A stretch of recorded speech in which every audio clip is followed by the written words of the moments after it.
Meanwhile, the mother and wife of Kulbhushan Jadhav today met External Affairs Minister Sushma Swaraj in New Delhi today.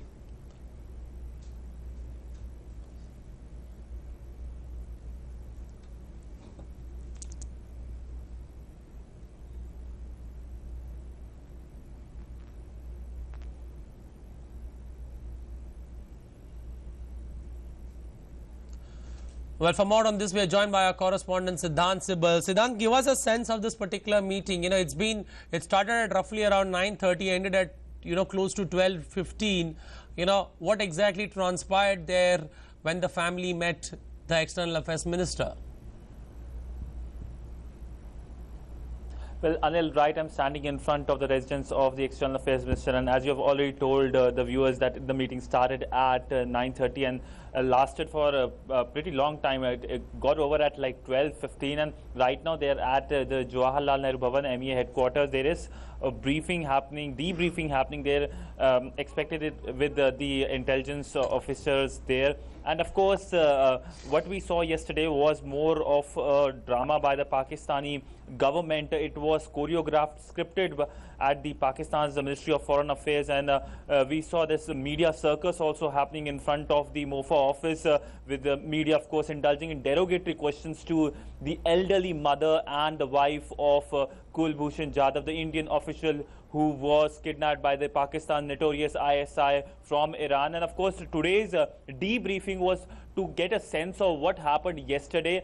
The family was just there for 7 hours in Pakistan, though horrendous 7 hours.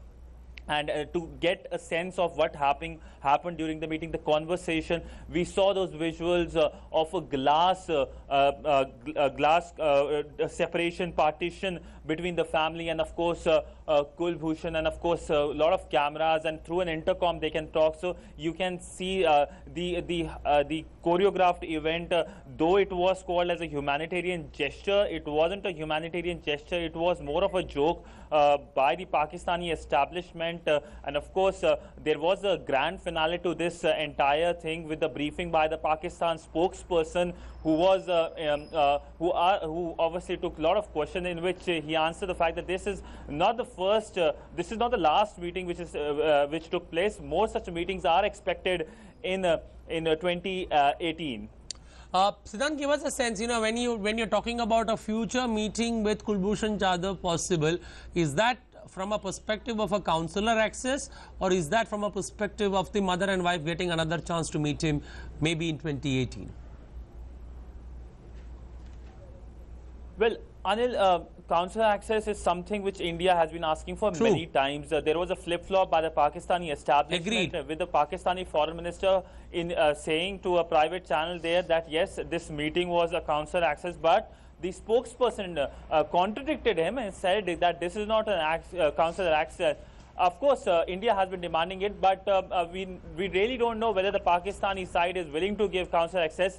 These meetings are more of a PR stunt by the Pakistani establishment, though which will weaken the case of the Pakistani government at the World Court, International Court of Justice. Remember, India got a stay earlier this year on Kulbhushan Jadhav's execution from the World Court, and since then both the sides have given their pleadings. The case is set to begin in January, though the dates are not out. But what Pakistan is indulging is something might hurt its own interest at the World Court. Okay, we'll leave it there and keep our fingers crossed as this particular case goes back into the International Court of Justice. Thank you and appreciate you joining us with those updates there from Ground Zero. Well, time now to head into a short